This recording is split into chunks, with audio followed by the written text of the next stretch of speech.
Pred časom som varoval, že pokiaľ budete chcieť ponovom komentovať politiku na internete, tak si musíte dopredu pripraviť telefónne číslo a občiansky preukaz.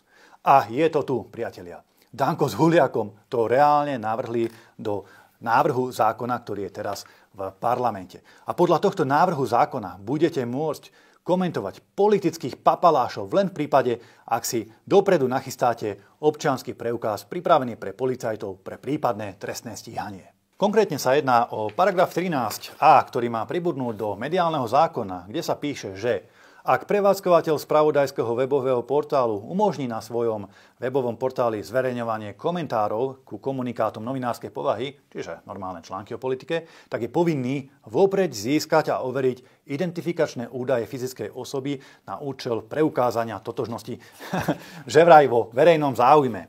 A identifikačnými údajmi sú, počúvajte dobre, meno a priezvisko, vaše meno a priezvisko, rodné číslo, vaša adresa trvalého pobytu a vaše telefónne číslo. Čiže keď budete chcieť napísať nejaký komentár k Šimečkovi alebo Dankovi, tak si budete musieť povinne pripraviť občiansky preukaz, aby vás v prípade potreby nejakí policajti alebo Lipšicovia vedeli identifikovať a spraviť s vami poriadok. Treba si uvedomiť, že táto vec je nebezpečná nielen za súčasnej vlády, ale aj za prípadnej budúcej vlády, lebo nevieme, čo sa môže stať. Možno za 2, 3, 4 roky tu bude vláda, ktorá bude úplne inak orientovaná a bude trestne stíhať všetkých kritikov, ktorí na internete budú mať tú drzosť prejaviť iný názor na politické dianie alebo na nejakú spoločenskú tému. Ja sa pýtam, na čo nám je nejaký Brusel, nejaká únia, nejakí tí progresívni overovatelia faktov, keď slovenská vláda, konkrétne teda Huliak s Dankom, predbiehajú týchto bláznov o milióny kilometrov dopredu.